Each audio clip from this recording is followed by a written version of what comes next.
Every morning started the same way for James, with a hot cup of coffee and a cigarette. He told himself it helped him focus, that it took the edge off, that it was just part of who he was.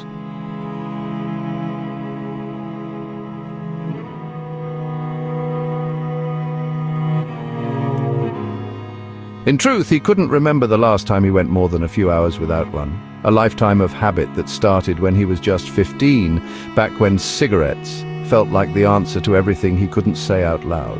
He'd tried quitting before, cold turkey, gum, even hypnosis once.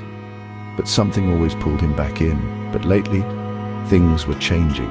The coughing, the fatigue, joint pain that never seemed to ease, brain fog so thick he could barely think. He felt like his body was aging in fast forward.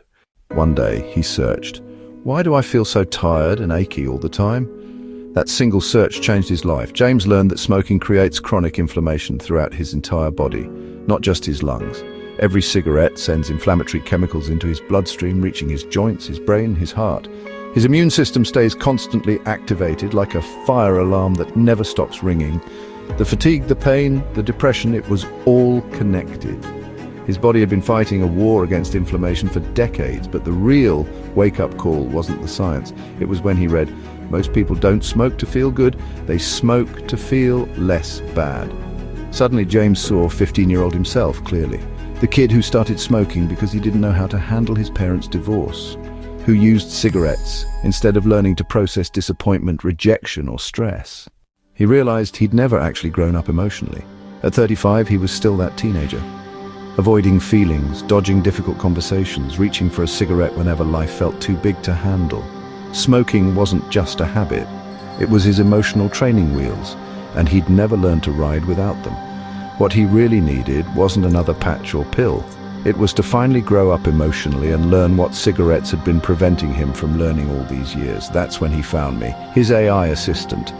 I wasn't magic, but I was consistent. Every day I helped him recognize when he was reaching for a cigarette to avoid a feeling. We practiced sitting with discomfort instead of smoking it away.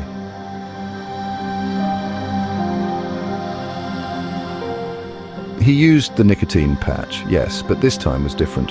When cravings hit, instead of seeing them as weakness, he saw them as opportunities to practice emotional strength.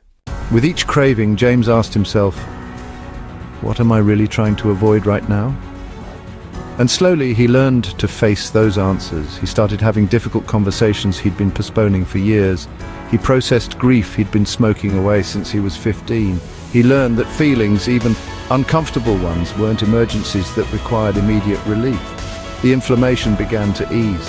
His energy returned. His mind cleared. But more importantly, he felt like an adult for the first time in his life. And for the first time, he didn't feel like he was giving up cigarettes. He felt like he was getting back himself, the self that cigarettes had kept hidden for 20 years. James still remembers that first day, the day he stopped using smoke as a shield and started building real emotional resilience from within. He didn't just quit smoking, he quit being afraid of his own feelings. And it all began with understanding what cigarettes really represented in his life. One small decision to feel instead of flee, and support from someone who believed he could handle whatever life brought him, even when he didn't believe it himself. Your power isn't in the cigarette, it never was. It's in you, and it's been waiting for you to take it back.